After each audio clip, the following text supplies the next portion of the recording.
Hello' friends, এয়া আজি মই পিঠাগুড়িৰ পৰা লাড্ডু বনাম। কেনেকৈ বনাইছোঁ আপোনালোকক আহক দেখাই আছোঁ। এয়া মই গুড়খিনি পগাই লৈছোঁ। গুড় কিমানখিনি লাগে আপুনি আন্দাজমতে দিব লাগিব নিজে। এয়া বাদাম, কেঁচা বাদাম, এইখিনি এতিয়া মই ভাজিম। এয়া ভাজি ল'লোঁ। এইখিনি ভাজি পেলাই বাকলিখিনি যিমানখিনি পাৰোঁ ওলাই পেলাই দিছোঁ আৰু অলপ চলপ আছে, থাকিলে একো নাই। এনেকৈ মিক্সাৰ গ্ৰাইণ্ডাৰত গ্ৰাইণ্ড কৰি ল'ম। এতিয়া মই পিঠাগুড়ি আৰু বাদামখিনি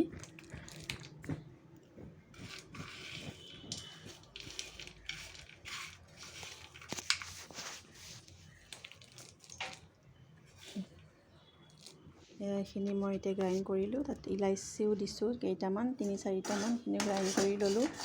তাৰপিছত এতিয়া মই ইয়াতে এয়া গুড়খিনি পগোৱা হৈ গ'ল। তাত মই পিঠাগুড়ি বাদাম এইখিনি মই ইয়াত দি দিলোঁ কেৰাহীত। এইখিনি এতিয়া মই ভালকৈ লৰাম, ভালকৈ পূৰা মিক্স হৈ যাব যোৱাকৈ আৰু গোটেই মিক্স হ'ব লাগিব। গুড় আৰু পিঠাগুড়িখিনি মিক্স হৈ যোৱাকৈ লৰাব লাগিব।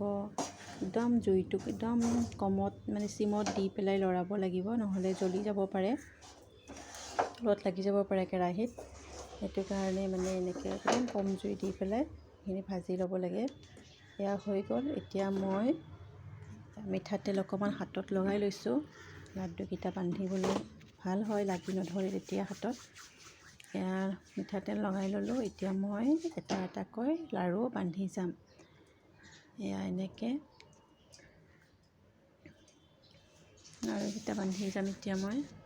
এনেকৈ আপোনালোকেও বনাই খাবচোন। পিঠাগুড়িবোৰ পেলাই নিদিব। আমি তিল পিঠা, নাৰিকল পিঠা যে বনাওঁ, সেই পিঠাগুড়িবোৰ ভাঙি যায় যে পিঠাবোৰ, সেই পিঠাগুড়িবোৰ মই পেলাই দিয়া নাই। নেপেলোৱাকৈ এটা কাঁহী এখনত ধুনীয়াকৈ থৈ পেলাই সেইখিনি আকৌ মই গ্ৰাইণ্ড কৰি পেলাই মিক্সাৰ গ্ৰাইণ্ডাৰত গ্ৰাইণ্ড কৰি লৈছোঁ। তাৰপিছত এনেকৈ মই এয়া লাড্ডু বনাইছোঁ। এনেই পেলাই দিয়াতকৈ পিঠাগুড়িখিনি এনেই লষ্ট হৈ যায় আৰু পেলাই দিলে। সেইকাৰণে ভাবিছোঁ লাড়ুকে বনাই থৈ দিওঁ। এই ভাবি পেলাই লাড্ডু বনালোঁ মই। এয়া কমপ্লিট হৈ গৈছে। এয়া তলত অকণমান শুকান হৈ যায়। সেইটো কাৰণে আকৌ মই এইখিনি আকৌ অকণমান গৰম কৰি লৈছোঁ যাতে গুড়খিনি মেল্ট হয়। আৰু মই এইখিনি মেল্ট হোৱালৈকে মই গেছটো অফ নকৰোঁ, একদম চিমত দি পেলাই মই আকৌ বাকী থকা পিঠাগুড়িখিনি মই লাড়ু বনাই ল'ম। এয়া মই তলত জুই জ্বলি আছে, গেছত জুই জ্বলি আছে। মই অফ কৰি দিয়া নাই। অফ কৰিলে আকৌ শুকান হৈ যায়। সেইটো কাৰণে মই গেছটো অফ নকৰাকৈ একদম চিমত দি থৈছোঁ। দি পেলাই এনেকৈ লাড্ডুকেইটা বান্ধি আছোঁ। কষ্ট হয় এইটো লাড্ডুটো বান্ধিবলৈ, অলপ কষ্ট হ'লেও আৰু ঘৰত বনোৱা বস্তু খাই ভাল লাগে। মোৰ হাতখন একদম ৰঙা হৈ গৈছে, আপোনালোক চাবচোন, দেখুৱাম মই।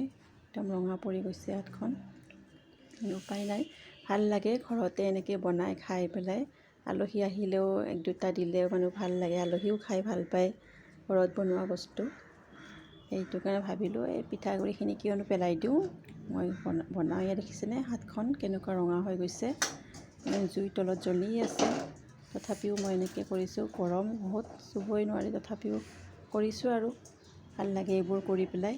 মই বহুত এইবোৰ কিবাকিবি কাম কৰিয়ে থাকোঁ, আপোনালোকক দেখাওঁৱেই মই মাজে মাজে। পাকঘৰতে মই দিনটো আধা দিন মই পাকঘৰতেই সোমাই থাকোঁ। এয়া মোৰ লাড়ু বনোৱা কমপ্লিট হৈ গ'ল।